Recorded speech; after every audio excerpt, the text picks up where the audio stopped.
انسان اللہ تعالیٰ کی قدرت کاملہ کا شاہکار ہے۔ یہ کوئی انسان بھی دنیا میں معمولی نہیں ہوتا۔ ہمارے اور آپ کے جو انسانوں کو ناپنے کے، وزن کرنے کے جو پیمانے ہیں وہ بالکل سطحی ہیں، اور اس سے آپ کسی کو نہیں ناپ سکتے۔ آپ کس طرح ایک آدمی کا، ہمارے پاس کسی مرد کو یا عورت کو شاید ناپنے کے 2-3-4 مروج چیزیں۔ ایک، سب سے پہلے ہم جب اس کو دیکھتے ہیں تو اس کی ظاہری اپیرنس ہمیں ایک پیغام دیتی ہے، اس کے ہم کچھ نمبر لگا دیتے ہیں۔ بعض لوگ، کچھ لوگوں کے کچھ علاقوں میں کہیں پر اس کے خاندانی بیک گراؤنڈ کو اس کے کچھ نمبر لگا دیتے ہیں۔ کچھ لوگ ان کی ڈگریوں کے کچھ نمبر لگا لیتے ہیں کہ انہوں نے یہ پڑھا ہے اور یہ۔ کچھ لوگ ان کے پاس موجود مال و منال سے کچھ ان کو نمبر دیتے ہیں کہ ان کے پاس یہ چیزیں ہیں اور یہ چیزیں، دنیا کا سامان کتنا ہے ان کے پاس، اس کے اعتبار سے ان کا وزن طے کرنے کی کوشش کرتے ہیں۔ ان میں سے کسی بھی چیز سے انسان کی قیمت نہیں لگتی۔ انسان کی جو قیمت جن چیزوں سے لگتی ہے وہ اس کے باہر ہوتی ہی نہیں ہے، وہ اس کے اندر ہوتی ہیں ساری کی ساری۔ انسان کی قیمت سب سے پہلے جو اس کی قیمت لگتی ہے وہ ایمان سے لگتی ہے۔ ایمان باہر کی چیز نہیں ہے، اندر کی چیز۔ ایمان کے بعد انسان کی قیمت لگتی ہے اخلاق حسنہ سے، وہ بھی اندر کی چیز ہے۔ ایک سچا آدمی بہر صورت زیادہ قیمتی ہے ایک جھوٹے سے، چاہے جھوٹا مالدار ہو، چاہے جھوٹا صاحب حیثیت ہو، چاہے جھوٹا حکمران ہو، چاہے جھوٹا طاقتور ہو، سچا زیادہ قیمتی ہے۔ چاہے سچا مزدور ہو، چاہے سچا غریب ہو۔ ایک امانت دار ہر صورت میں زیادہ قیمتی ہے ایک خائن سے، چاہے خائن کتنا ہی ظاہری ٹیپ ٹاپ اور ظاہری چیزیں اس کے پاس چاہے کتنی زیادہ کیوں نہ ہو، خیانت نے اس کے نمبر گھٹا دیے ہیں، خیانت نے اس کو گرا دیا ہے۔ اب خیانت کی وجہ سے گرا ہوا شخص مال کی وجہ سے اونچا نہیں ہو سکتا، خاندان کی وجہ سے اونچا نہیں ہو سکتا۔ آپ نہیں کہہ سکتے کہ یہ جھوٹا بھی ہے، خائن بھی ہے، لیکن چونکہ خاندان اونچا ہے تو ہم اس کو اونچا سمجھتے ہیں۔ اگر آپ کا یہ معیار ہے تو یہ کوئی معیار نہیں۔ یا آپ کہیں کہ یہ جھوٹا بھی ہے، یہ خائن بھی ہے، لیکن چونکہ مالدار ہے، چونکہ اس کے پاس دنیا کا ساز و سامان بہت زیادہ ہے اور بڑی متاثر کن زندگی گزار رہا ہے، تو ہم اس کو زیادہ ویلیو کرتے ہیں، ہم نگاہیں پھیر لیتے ہیں، یا ہم اس کی ان جرائم کو یا ان برائیوں کو کوئی برائی نہیں سمجھتے۔ تو یہ کوئی عقل مندانہ معیار نہیں ہے۔ قوموں نے کبھی اس بنیاد کے اوپر اپنے ہاں رینکنگ نہیں کی، باشعور قوموں نے، میں صرف یہ نہیں، مسلمانوں نے نہیں، غیر مسلموں نے بھی نہیں کی۔ اسلام آنے سے پہلے جو عربوں کے ہاں جن صفات کی بنیاد پہ لوگوں کی قیمت لگتی تھی، حالانکہ ابھی نبوت نہیں آئی تھی، وہ بھی ان چیزوں کو ویلیو نہیں کرتے تھے جن کو آج ہم کرتے۔ ان کے ہاں بھی اخلاقی چیزوں کو سب سے پہلے اہمیت دی جاتی تھی، سرداری کے لیے، شرف کے لیے، اور اپنا بڑا بنانے کے لیے، اس کو عزت دینے کے لیے کہتے تھے کہ فلاں بہادر ہے، غیرت مند ہے، اور مہمان نواز ہے، اور سچا ہے، اور امین ہے، اور ان چیزوں کی بنیاد کے اوپر اس کی انتہائی عزت کرتے تھے۔ ہمارے آقا و مولا محمد مصطفیٰ صلی اللہ علیہ وسلم، یعنی اسلام لانے سے پہلے ان کو الصادق اور الامین جو کہا جاتا تھا، تو یہ الصادق ہونا اور الامین ہونا اچھی بات ہے، یہ تو اسلام کے بعد پتہ چلا لوگوں کو، لیکن آپ اندازہ لگائیں کہ اس سے پہلے بھی یہ چیزیں اچھی سمجھی جاتی تھی۔ آج آپ کا معاشرہ اپنے زوال کی وجہ سے اتنا نیچے اترا ہے کہ الصادق ہونے کی کوئی حیثیت نہیں، کسی کے سچے ہونے کی حیثیت نہیں رہی، کسی کے امین ہونے کی ہمارے یہاں حیثیت نہیں رہی، کسی کے حیادار ہونے کی، جس کو عربی میں عفت کہتے ہیں، عفیف ہونے کی حیثیت نہیں رہی کہ صاحب حیا ہے، اس میں حیا ہے، اس کی آنکھوں میں، کردار کا اچھا ہونے کی اہمیت نہیں رہی۔ ہم اتنی بڑی ایک آزمائش یا زوال کا شکار ہوئے۔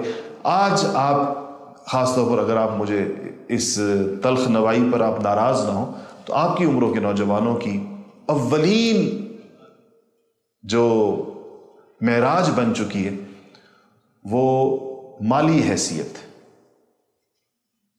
کہ کس کے پاس سامان دنیا کتنا زیادہ، چکا چوند کتنی ہے، چیزیں کیسی ہیں، مہنگی چیزیں کیسی ہیں، آمدن کتنی ہے، اور زیادہ زیادہ کیسے کمایا جا سکتا ہے، پھر ان پیسوں سے زیادہ زیادہ چیزیں کیسے حاصل کی جا سکتی ہیں، لائف سٹینڈرڈ کیسے بڑھایا جا سکتا ہے.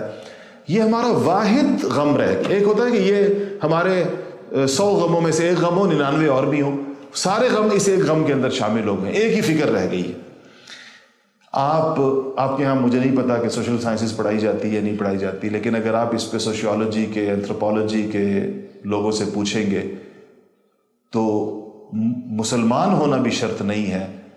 کوئی بھی تاریخ انسانی کے اوپر، انسانی معاشرہ اور سماج پر نظر رکھنے والا کوئی بھی فرد آپ کو بتائے گا کہ یہ زوال آمادہ قوموں کی علامات ہیں. جس قوم کا یہ کرائٹیریا بن جائے، یہ زوال کی نشانی ہے کہ وہ زوال پذیر ہے، زوال کی طرف جا رہی ہے. تاریخ انسانی اس پہ گواہ ہے.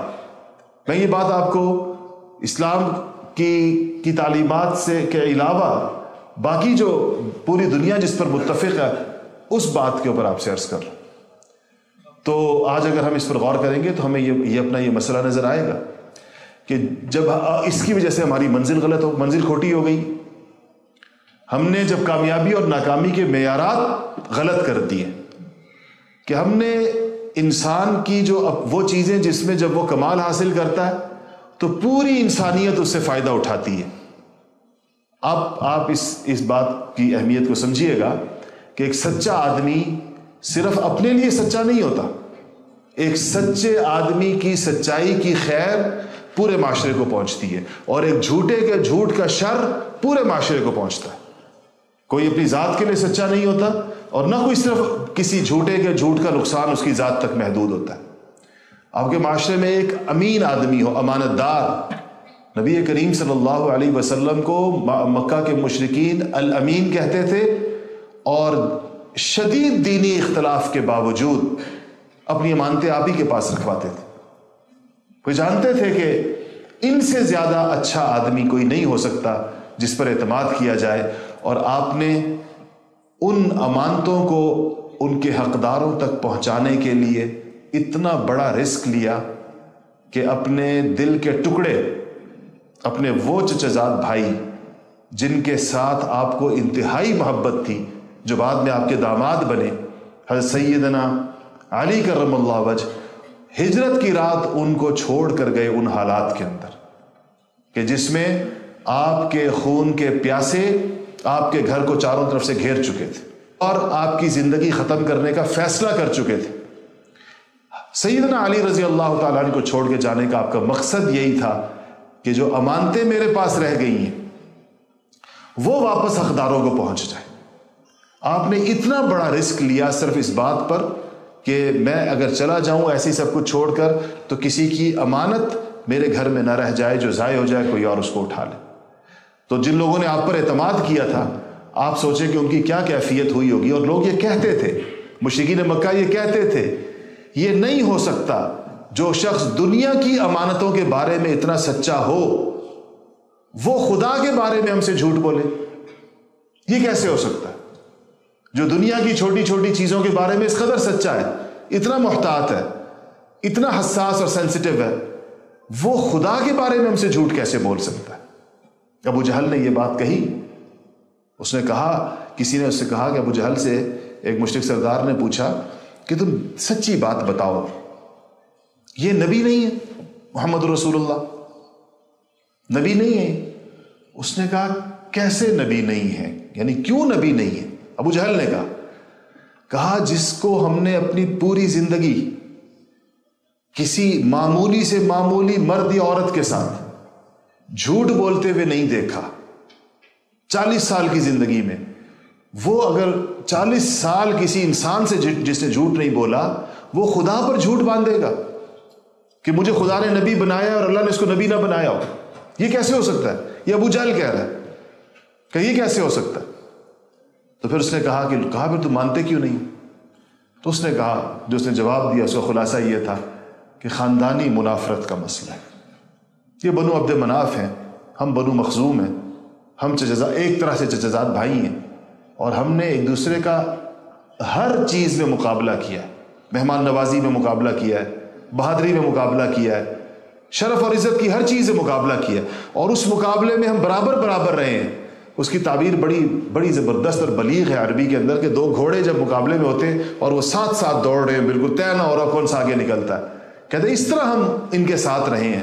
اب یہ خاندان بنو ہاشم اور بنو عبد مناف یہ کہتے ہیں کہ ہم میں نبی آ گیا، اگر ہم ان کی نبوت مان لیں گے تو ہم تو پیچھے ہو جائیں گے، پھر تو ہمیں بھی نبی چاہیے ہوگا برابری کے لیے۔ کہا اس سے ہم نہیں مانتے، یہ تو نہیں کہ ہمیں پتہ نہیں کہ یہ سچے ہیں، یا ہمیں پتہ نہیں ہے کہ یہ امین ہے۔ تو آپ سوچیں کہ یہ اخلاق کی وہ کون سی بلندی ہے جس میں خون کے پیاسے بھی اس بات کو مانیں کہ آپ بلند کردار، آپ بہت اونچے کردار کے مالک، خون کے پیاسے اور دشمن بھی مانیں، اور اللہ رب العالمین کیا فرمائے وَإِنَّكَ لَعَلَىٰ خُلُقٍ عَظِيمٍ، کہ آپ اخلاق کی چوٹیوں پر ہیں، آپ اخلاق کی بلندیوں پر ہیں۔ تو میرے عزیز دوستو، طلبہ و طالبات، یہ انسانی زندگی کا کہ ماتھے کا جھومر اگر کہلایا جا سکتا ہے تو وہ یہ عادات اور اخلاق ہیں۔ یہ پیدا نہیں ہوتے اس وقت تک جب تک آپ کے سامنے ایک بڑا واضح مقصد زندگی نہیں ہوتا۔ انسانیت کا بحران یہ ہے کہ اعلیٰ اقدار اور اعلیٰ اخلاق، اعلیٰ کردار والے لوگ نہیں مل رہے۔ اب میں مزید اس کی تلخیص کر رہا ہوں اپنی بات کی۔ کردار کے لوگ نہیں موجود، اعلیٰ اخلاق کے لوگ موجود نہیں، اوپر سے لے کے نیچے تک، چھوٹوں سے لے کے بڑوں تک، ظاہراً مذہبی لوگوں سے غیر مذہبی لوگوں تک، ہر طرح کے لوگوں کے اندر آپ اس کو گھوم کے دیکھیں۔ اگر آپ پوچھیں کیا چیز سب سے زیادہ گم ہوئی ہے، سب سے زیادہ آج ناپید ہے، نایاب ہے، تو وہ اعلیٰ کردار اور اخلاق ہے، اعلیٰ درجے کا، ایسے اعلیٰ درجے کا کہ آپ کے قریبی دوست تو دوست، آپ کے دشمن بھی اس میں آپ کے معترف۔ تو میرے عزیز دوستو، یہ اصل چیز جس کی بنیاد پر ہماری قیمت طے ہوگی وہ یہ ہے۔ اگر آپ کے پاس یہ نہیں ہے تو اب اگر آپ آسمان سے تارے بھی توڑ کر لے آئیں تو اس کی کوئی حیثیت نہیں ہے۔ آپ جتنے بھی پیسے کما لیں تو آپ انسانیت کے ماتھے پر کوئی خوشنما چیز نہیں۔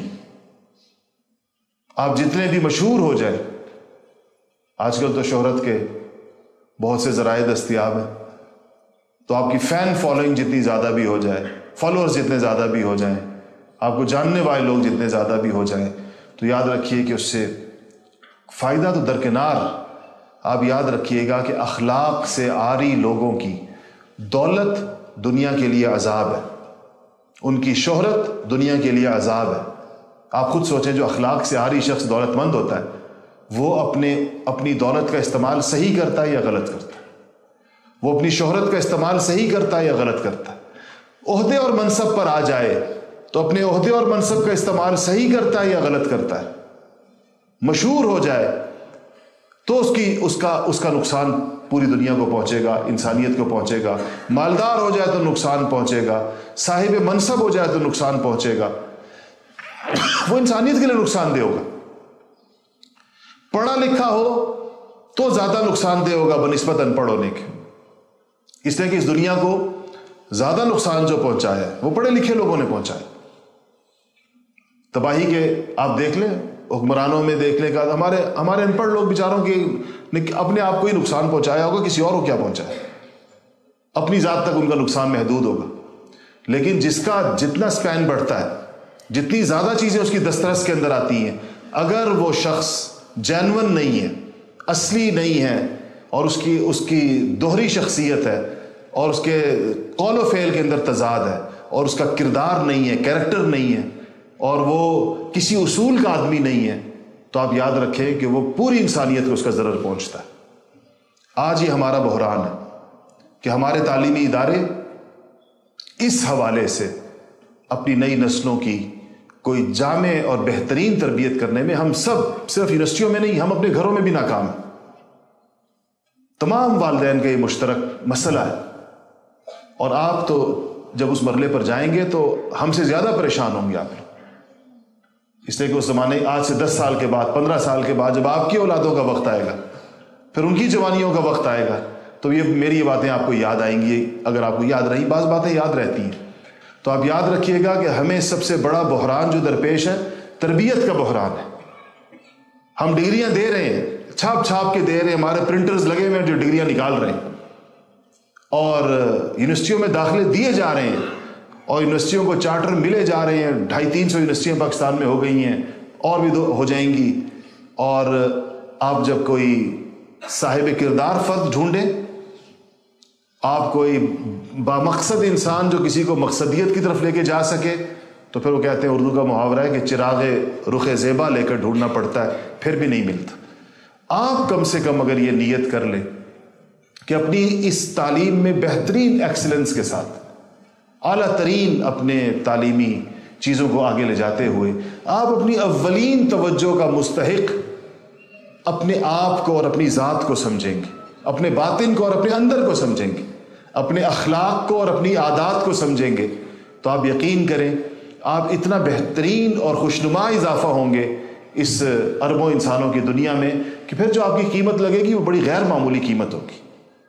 پھر جو اللہ تعالیٰ آپ کو عزتیں دیں گے وہ بڑی غیر معمولی عزتیں ہوں گی، اور جو چیزیں آپ کو اس کے نتیجے میں حاصل ہوں گی بڑی غیر معمولی چیزیں ہوں گی۔ اللہ تعالیٰ مجھے اور آپ کو عمل کرنے کی توفیق نصیب فرمائے۔ وآخر دعوانا الحمد للہ رب العالمین۔